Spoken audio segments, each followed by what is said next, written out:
ખાતે આદિવાસી વ્યાપાર સંમેલન 2025નું સફળ આયોજન. સ્વદેશી ઉત્પાદનોને પ્રોત્સાહન આપવા 250 થી વધુ આદિવાસી ઉદ્યોગ સાહસિકોએ લીધો ભાગ. જનજાતીય ગૌરવ વર્ષની ઉજવણીના ભાગરૂપે નવી દિલ્હીના દ્વારકા સ્થિત યશોભૂમિ ખાતે 12 નવેમ્બરના રોજ આદિવાસી વ્યાપાર સંમેલન 2025નું આયોજન કરવામાં આવ્યું હતું. આ સંમેલનનો મુખ્ય ઉદ્દેશ્ય સ્વદેશી ઉત્પાદનોની બજાર પહોંચ વધારવાનો, જનજાતીય સમુદાયમાં ઉદ્યોગ સાહસિકતાને પ્રોત્સાહન આપવાનો અને રોકાણ આકર્ષવાનો હતો. આ પ્રદર્શનનું ઉદ્ઘાટન કેન્દ્રીય આદિજાતિ બાબતોના રાજ્યમંત્રી શ્રી દુર્ગાદાસ ઉઇકે દ્વારા કરવામાં આવ્યું હતું.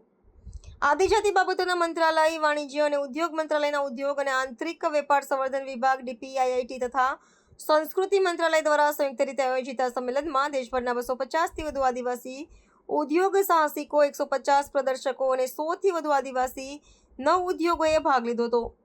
આ મંચ દ્વારા આદિવાસી ઉદ્યોગ સાહસિકોને રોકાણકારો, કોર્પોરેટ ખરીદદારો અને સરકારી વિભાગો સાથે સીધા જોડાવાની તક પૂરી પાડવામાં આવી હતી, જેથી તેમની પરંપરાગત કુશળતાને ઉદ્યોગમાં પરિવર્તિત કરી શકાય.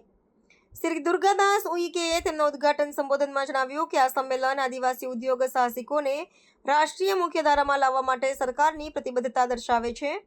કેન્દ્રીય આદિજાતિ બાબતોના મંત્રી શ્રી જુવલ ઓરામે જણાવ્યું હતું કે આદિવાસી સમુદાયો કુદરતી સંપત્તિ અને જ્ઞાનના સંરક્ષક અને આ સંમેલન તેમની ક્ષમતાને સમૃદ્ધિમાં પરિવર્તિત કરવાનો એક મજબૂત પ્રયાસ છે, જે વિકસિત ભારતના સ્વપ્નને સાકાર કરવામાં મદદરૂપ થશે.